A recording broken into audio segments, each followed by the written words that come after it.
How did this mining prodigy, who once commanded vast operations, end up in such a dire situation? Was it reckless ambition or something far more sinister? Parker's rise to fame has now come crashing down, with his future uncertain and his legacy in ruins.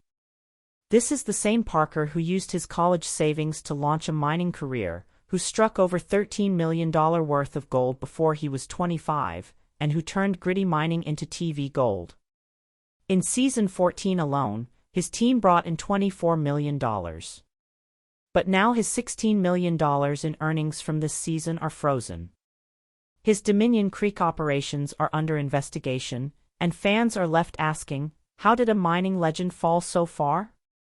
Heading into season 15, Parker had one goal: 10,000 ounces of gold worth over $26 million. To hit it, he had to move fast.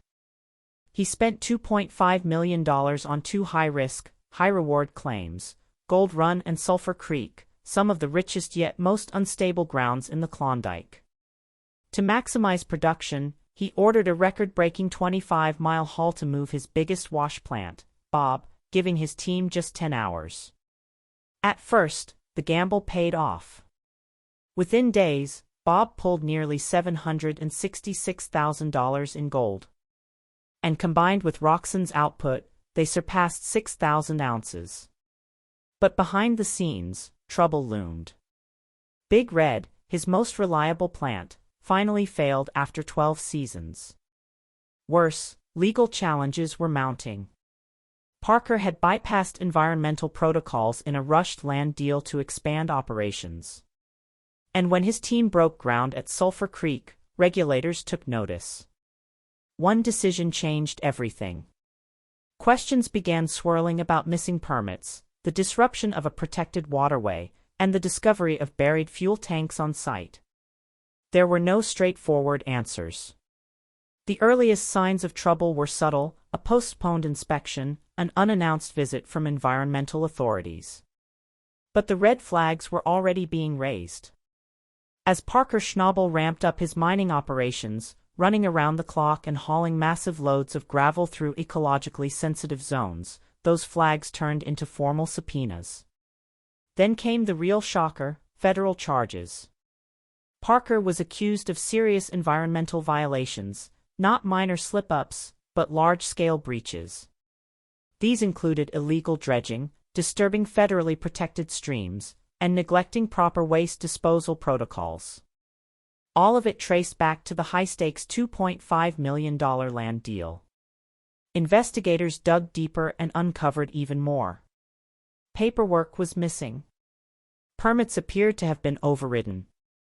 Most damning of all, inspection reports were allegedly falsified, with subcontractors' names forged under Parker's supervision. Suddenly, the focus of Gold Rush wasn't on ounces of gold. It was on mounting evidence. Prosecutors claimed Parker had knowingly crossed the line in pursuit of his 10,000-ounce goal. He cut corners, ignored multiple warnings, and endangered both the environment and public safety. In court, the numbers were hard to ignore: 68 documented violations, over $3.1 million in unapproved site changes, toxic soil contamination, and more than 8,000 gallons of missing hydraulic fluid. Parker's legal team argued it was all a misunderstanding, blaming subcontractors and bureaucratic delays. But emails shown in court painted a different picture: messages where Parker urged his crew to ignore regulatory interference and push production nonstop. Then a former crew member came forward, alleging Parker had been warned repeatedly about legal risks and chose to proceed anyway. The case shifted from blame to intent. Prosecutors called it a pattern of deliberate disregard for environmental law. When obstruction charges were added, Parker's downfall became unavoidable. The court found his actions met the highest standard of environmental harm. But strangely, there was no public arrest, no mugshot, no official statement. Parker vanished from the public eye quietly. Rumors swirled. Was he negotiating restitution in hiding? No one knew. This was the same Parker who made $24 million in one season, who lived modestly despite his wealth. Now he had disappeared, leaving behind silence, speculation, and the shattered remains of a once legendary mining legacy. It was never about the money for Parker. It was about loyalty, hard work, and honoring the legacy of those who came before him. His values were rooted in his family's rugged history. His great-grandfather carved out a life in the Alaskan wilderness, and his grandmother joined him in 1937. His father still rises at 4:30 a.m. to this day to work. Parker grew up in a world where perseverance was non-negotiable, where people worked through pain and refused to quit. That upbringing shaped who he was and made his fall all the more difficult to witness. Parker once spent an entire summer working side by side with his grandfather, sharing meals and listening to stories that stretched across generations. That memory meant more to him than gold ever could. For Parker, legacy always outweighed wealth. Season 15 was supposed to be his defining moment, a comeback where he would break records with a 10,000-ounce haul. Instead, it unraveled into disaster. Equipment failures, permit issues, legal troubles, all hit at once. He tried to push through with grit and focus, but it wasn't enough. The pressure mounted, and cracks started to show. At the heart of the chaos was Dominion Creek, his boldest gamble. Unlike his previous ventures, Parker bought the land outright for $15 million, taking on full responsibility and risk. The gold was buried deep, over 40 feet down, and extracting it required millions more in equipment, labor, and fuel.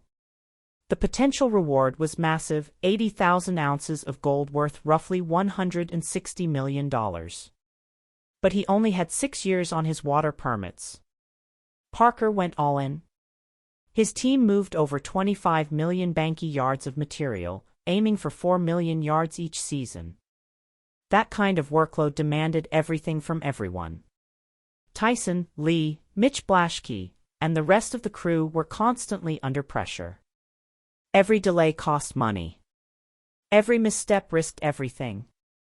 But Parker stayed true to his nature. He didn't shrink his operation. He expanded, locking in deals like the one with Metallic Minerals for rights to mine Australia Creek. Parker's empire grew fast, but so did the stakes. With $200 million on the line, the margin for error vanished. Every breakdown, delay, or missed target carried weight. Tensions began to ripple through Parker-Schnabel's relationships during that pivotal season.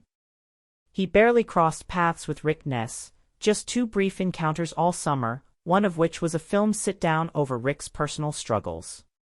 His interactions with Tony Beets were just as minimal, a few cordial coffees, but no serious business or conflict. Years ago, they'd clashed over permits and royalties. But now, Parker had full control, his own ground, permits, and no royalty checks to cut.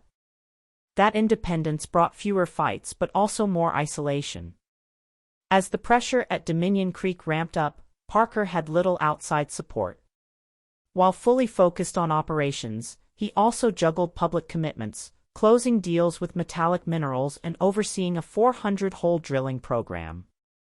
In 2022, he received the Yukon government's Robert E. Leckie Award for Environmental Stewardship, just 2 years before legal issues would cloud his work. Off the clock, Parker remained grounded. No lavish homes or luxury cars. He couch-surfed, split his time between LA, Mexico, and the Bahamas, and embraced rugged hobbies like snow biking and kiteboarding. Despite earning an estimated $13 million by age 24, Parker didn't chase fame or flash. By 2024, estimates of his net worth hovered around $8 to $10 million, lower than many expected for a Discovery Channel star. Rumors once swirled that he bought a $950,000 mansion, but Parker denied it, saying he preferred crashing on friends' couches. His modest Alaska home, built in 2015, reflects that simplicity. He reinvested nearly everything, including a massive $17 million gamble on Dominion, a deep, frozen ground demanding 30 million bank yards of earth to be moved over 6 years. He wasn't just mining. He was building a global gold empire. From Yukon to Brazil, Papua New Guinea to the Andes, Parker was constantly moving. He even battled altitude sickness at 16,000 feet but kept going.